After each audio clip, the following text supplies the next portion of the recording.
ഏറ്റവും കൂടുതൽ താപം ആഗിരണം ചെയ്യാൻ കഴിവുള്ള നിറം: വെള്ള, കറുപ്പ്, ചുവപ്പ്, നീല.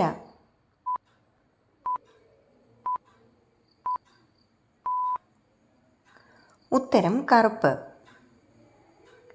കറുപ്പ് ഏറ്റവും ചൂട് ആഗിരണം ചെയ്യുന്നു. ഒരു കറുത്ത വസ്തു പ്രകാശത്തിൻ്റെ എല്ലാ തരംഗങ്ങളെയും ആഗിരണം ചെയ്യുന്നു. അവയൊന്നിനെയും പ്രതിഫലിപ്പിക്കുന്നില്ല. അയോധ്യ ഏത് നദിയുടെ തീരത്താണ് സ്ഥിതി ചെയ്യുന്നത്? ഗംഗ, യമുന, സരയു, ഗോദാവരി.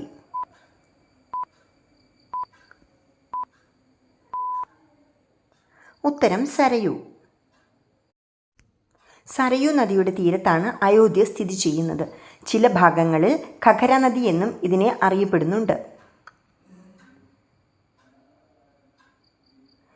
യേശുക്രിസ്തു ആശയവിനിമയം നടത്തിയ ഭാഷ ഏത്?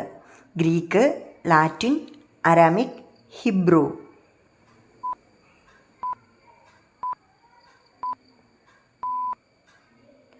ഉത്തരം അരാമിക്.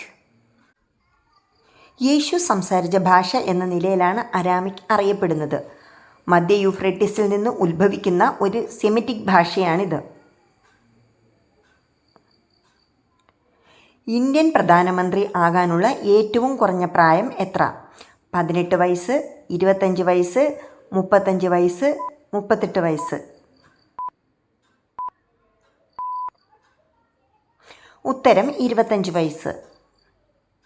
ഇന്ത്യയിൽ ഒരു പ്രധാനമന്ത്രിയാകാൻ അയാൾ പാർലമെൻറ്റ് അംഗമാകണം.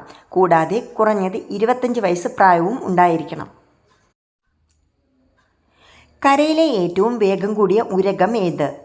മോണിറ്റർ പല്ലി, റോക്ക് അഗാമ, പേരൻറ്റി, ഇഗ്വാന.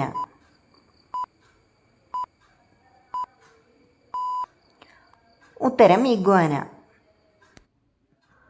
ഗ്രീൻ ഇഗ്വാനകൾ ഭൂമിയിൽ ഉയർന്ന വേഗത്തിൽ ഓടാൻ കഴിവുള്ള വലിയ അർബോറിയൻ പല്ലികളാണ്. ഏത് രാജ്യമാണ് സ്പേസ് സെൻറ്ററിലേക്ക് പിസ എത്തിച്ചത്? China, Russia, America, India.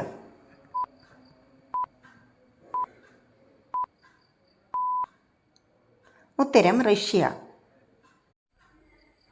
റഷ്യയിൽ നിന്നും 2001 പിസ ഹട്ട് കമ്പനി അന്താരാഷ്ട്ര ബഹിരാകാശ നിലയത്തിലേക്ക് ആദ്യമായി ഒരു പിസ എത്തിച്ചു.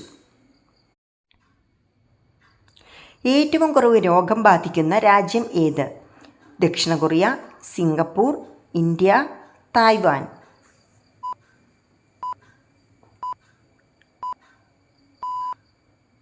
ഉത്തരം സിംഗപ്പൂർ.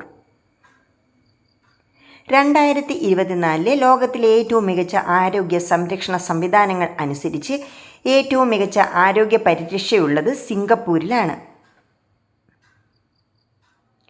ഗർഭിണികൾ നിർബന്ധമായും ധരിക്കേണ്ട ആഭരണം ഏത്? പാദസരം, വള, അരഞ്ഞാണം, മിഞ്ചി.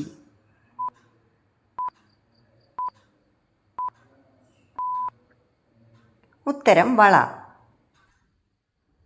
7-ാം മാസത്തിനു ശേഷം ഗർഭിണികൾ നിർബന്ധമായും വളകൾ ധരിക്കണം.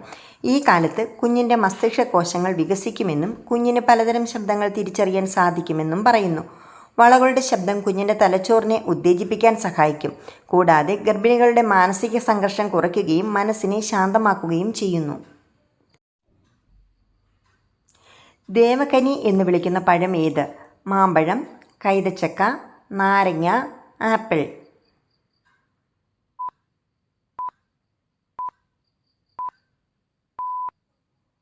ഉത്തരം നാരങ്ങ. നമ്മുടെ ദൈനംദിന പൂജകളിലും അനുഷ്ഠാനങ്ങളിലും ഇത് പ്രധാന പങ്ക് വഹിക്കുന്നതിനാൽ നാരങ്ങയെ ദേവകനി എന്ന് വിളിക്കുന്നു. ഇന്ത്യയിലെ ക്ഷേത്രങ്ങളിലെ എല്ലാ പൂജകളിലും ഉത്സവങ്ങളിലും ഉപയോഗിക്കുന്ന ഏറ്റവും ശക്തിയേറിയതും സുഗന്ധമുള്ളതുമായ പഴങ്ങളിൽ ഒന്നാണിത്. ഇന്ത്യൻ ചരിത്രത്തിൽ ബുദ്ധിമാനായ വിഡ്ഢി എന്നറിയപ്പെടുന്നത് ആര്? Akbar, Hitler, barber, Muhammad bin Tughlaq.